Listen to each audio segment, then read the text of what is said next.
C'est une autre journée qui commence pour François Meunier.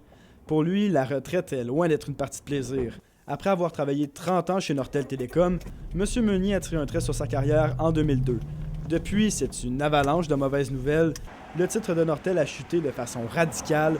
Il a vu disparaître des centaines de milliers de dollars qu'il avait investis en actions pour son fonds de retraite. Et comme Nortel risque de fermer ses portes dans les prochains mois, il pourrait perdre jusqu'à 30% de sa pension. Tout ça au moment où on apprend que les cadres de l'entreprise s'offrent de fortes augmentations de salaire. Une situation qui est, selon lui, inacceptable. C'est très frustrant, je dois dire. Je pense que tous les gens qui sont dans le même bateau que moi trouvent la même chose. Les gens de Nortel se permettent de se donner des augmentations et des bonis. Puis ils font ça en même temps qu'ils se protègent par la loi sur la faillite. Cette loi sur la faillite n'oblige pas les entreprises à verser une indemnité de départ aux salariés licenciés, mais par contre, elle n'empêche pas non plus aux dirigeants des compagnies de s'offrir des augmentations de salaire. Résultat, 72 des membres de la direction de Nortel se sont votés des augmentations de 7,5 millions de dollars l'année dernière. Le PDG actuel, John Doolittle, s'est même permis d'augmenter son salaire cette année de 1 200 000 $, alors que la compagnie a enregistré un déficit de plus de 2 milliards. François Meunier est devenu le représentant des retraités de Nortel pour la région d'Ottawa. Il a organisé une manifestation sur la colline parlementaire en octobre dernier pour dénoncer cette loi, pas seulement pour les retraités de Nortel, mais aussi pour les autres travailleurs, puisqu'elle peut avoir des conséquences dramatiques. Alors, à ce moment-là, une fois que la banqueroute va être déclarée, nous, on va perdre une partie de notre pension. Ça, c'est une perte à chaque année pour le restant de notre vie, chacun de nous. Autrefois un fleuron de l'économie canadienne, l'entreprise de Nortel n'a cessé de décevoir depuis une dizaine d'années. Alors qu'elle a déjà été le premier employeur privé de la ville d'Ottawa, son avenir est maintenant loin d'être assuré.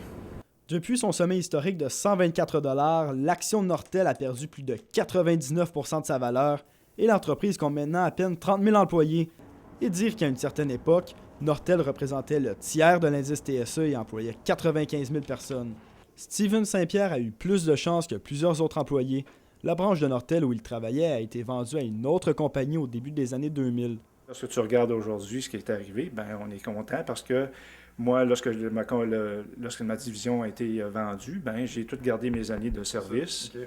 Fait que j'ai le même nombre de vacances, le salaire et tout a été transféré. Aujourd'hui employé chez Flextronic, une compagnie de fabrication d'équipements électroniques, M. Saint-Pierre attribue la dégringolade de Nortel en grande partie à la mauvaise gestion de l'ancien PDG, Frank Dunn.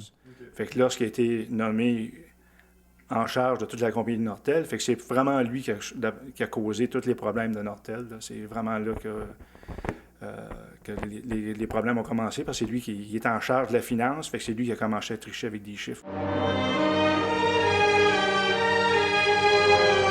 Dunn aurait falsifié de nombreux documents de comptabilité pour que, sur papier, Nortel connaisse une croissance de ses activités année après année. De cette façon, lui et d'autres dirigeants ont vu leur bonnet augmenter de façon importante. Dunn a été accusé de fraude aux criminels et il devra subir un procès. Mais c'est loin d'être suffisant pour François Meunier. Ça ne lui permettra pas de récupérer les centaines de milliers de dollars qu'il a perdus, ainsi que sa pension de retraite qui risque de diminuer de 30% au cours des prochaines années. Il pourrait même être obligé de se trouver un nouvel emploi. À ce moment-là, une fois que les primes de retraite vont être diminuées, il y a bien des gens dans plusieurs circonstances. Je suis certain qu'il y a une possibilité que je me cherche un emploi à temps partiel. C'est loin d'être la retraite qu'il s'imaginait avoir lorsqu'il l'a prise en 2002. Yohann Desvincent, La Cité collégiale, Ottawa.